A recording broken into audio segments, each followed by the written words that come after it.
വചനമൊഴി March 29. വചനഭാഗം റോമ 13:1-7, യോഹന്നാന്റെ സുവിശേഷം 7:45-53. വിശുദ്ധ യോഹന്നാൻ അറിയിച്ച നമ്മുടെ കർത്താവ് ഈശോ മിശിഹായുടെ പരിശുദ്ധ സുവിശേഷം. സേവകന്മാർ തിരിച്ചു ചെന്നപ്പോൾ പ്രധാന പുരോഹിതന്മാരും ഫരീസേയരും അവരോട് ചോദിച്ചു, എന്തുകൊണ്ടാണ് നിങ്ങൾ അവനെ കൊണ്ടുവരാഞ്ഞത്? അവർ മറുപടി പറഞ്ഞു, ഇങ്ങനെ ആരും ഇതുവരെ സംസാരിച്ചിട്ടില്ല. അപ്പോൾ ഫരീസേയർ അവരോട് ചോദിച്ചു, നിങ്ങളും വഞ്ചിതരായോ?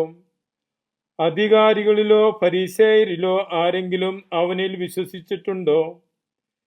നിയമം അറിഞ്ഞുകൂടാത്ത ഈ ജനക്കൂട്ടം ശപിക്കപ്പെട്ടതാണ്.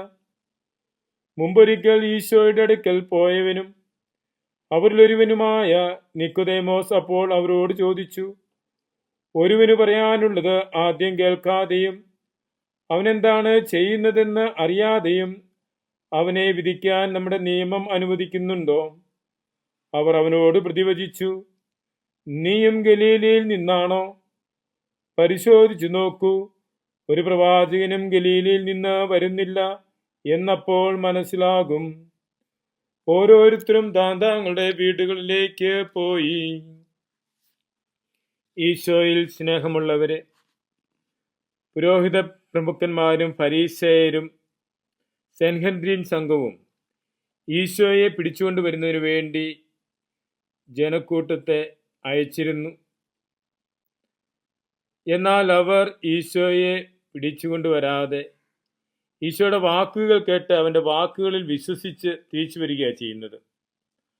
അവർ മറുപടി പറഞ്ഞു, ഇങ്ങനെ ആരും ഇതുവരെയും സംസാരിച്ചിട്ടില്ല. ഈശോയുടെ വിജ്ഞാനത്തിൽ ആകൃഷ്ടരായി അവൻ്റെ ശത്രുക്കൾ പോലും അവരറിയാതെ അവന് സാക്ഷ്യം കൊടുക്കുകയാണ് ചെയ്യുന്നത്. നിക്കോദേമോസ് ഈ അവസരത്തിൽ പ്രശ്നത്തിൽ ഇടപെടുകയാണ്. അവൻ ഈശോയെ നേരത്തെ തന്നെ അറിയാം. ഈശോയുടെ പ്രബോധനം ശ്രവിക്കാൻ നിക്കോദേമോസ് നേരത്തെ അവൻ്റെ അടുത്ത് പോയിട്ടുള്ളതാണ്.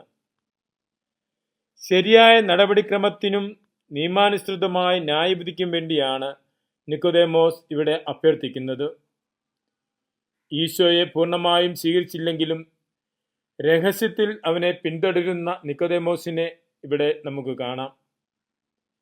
ഈശോയിൽ വിശ്വസിക്കുന്നവർ പരസ്യമായി അവിടത്തേക്ക് സാക്ഷ്യം നൽകണം എന്ന് ഇന്ന് തിരുവചനം നമ്മെ ഓർമ്മിപ്പിക്കുന്നു.